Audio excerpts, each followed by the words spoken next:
you definitely would have an insider track as to why Utah is, we have so many entrepreneurial minds and great companies. We were chatting with Alex from Purple, CMO at Purple, and Right. you know, they're one great brand that went from, since 2015, it's been like 5 million in sales to, I mean, it exceeded 200 million in a matter of 2.5 years. That's just one example of what people are doing here in Utah. But what is your thought on why we are this hub? Why we just have these companies just taking Right. off? Well, one, I think it's a few reasons, right? One is like, how was the state founded? Like the state of Utah. It's like people who think, you know, hey, there's some persecution involved. There's some like prove the rest of the world wrong. There's this, sense of like one person can totally fundamentally transform and change the world. Like that attitude was in the mindset of the founders of the state of Utah, right? That's true. Because of the LDS church and that religion, right? Like this one guy, is going to fundamentally change the world. So it's in our DNA as Utahns that one person can change the world. One person with right? an idea. One person with an idea, with some sort of sense of, chip on their shoulder, some sort of, like... I've seen things. Yeah, I've seen things. Here, everyone, follow me. I got this type of mentality. And so I think that exists here in Utah. Not that that doesn't exist other places, right? Because it does. Because really, a lot of states probably have a similar story, although there wouldn't be a religion tied to it. But I think that's like at our core, in our DNA as a people, this idea that one person can change the world. And then you look like, well, what does that have to do with tech? And how has, the tech community evolved over time? And if you look at like the early 90s, 2 of like the 5 biggest tech companies in the world were headquartered in Provo, Utah, in Novell and WordPerfect, right? Those were huge companies. Those weren't just huge Utah companies. Those were huge companies, period. And so the success of those companies in the early 90s kind of laid this interesting foundation. And there were companies before them like iOmega and a whole bunch of other ones at the time as well. But success breeds success. And in order to have a great, long-term, strong tech ecosystem, you got to have some wins, right?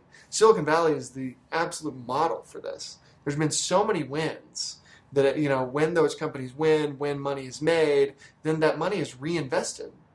And those CEOs and those entrepreneurs are there to mentor the next generation of companies, right? And the same thing has happened here, not to the extent of Silicon Valley, but we've had enough wins throughout, a decent period of like 30, 40 years to where, the work of Novell and WordPerfect in the early 90s can be traced all the way to Pluralsight or Qualtrics or Domo or Health Catalyst and Vivint and all these great tech companies. Like they're building on the backs of these companies that were started 30 years ago. Yeah, that's so interesting. We were just talking with Johnny. He's the co-founder of Homey and CEO of Homey. And he, of course, before that, he started Property Solutions, which we now know as Entrada, a massive company. And he's like, yeah, I just saw a need. And he was, I don't know if he'd quite graduated college, but he's like, I'm going to go for it. Yeah. Why not? And I feel like a lot of people here in this state, no matter what they're doing in their day-to-day job, they almost always have a side hustle. Yeah. Like an idea of something.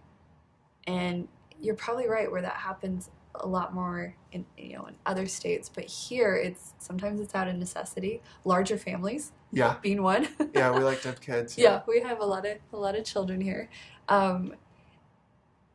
But I think it's really interesting that you focused on that entrepreneurial mindset, because you can be working full time and still be an entrepreneur. And where does that come from? Like sure, founding of the state stuff, one person can change the world stuff, whatever. Put that aside. It's now 2018. Where does that mindset come from in the state of Utah? what makes, a stay-at-home mom think she can start an e-commerce brand and be super successful at it, right? Or what makes, a graduate from BYU or University of Utah say, I'm not going to take a job inside of a company, I'm going to start my own. It's because they look around and other people have done it. Mm-hmm. People right next to them have done it, right? And they can reach out to those people and say, hey, how'd you do this? Give me some advice. And they tap into the community and organizations like Silicon Slopes that kind of give them, the resources, the connections, this validation, which is super important as an entrepreneur.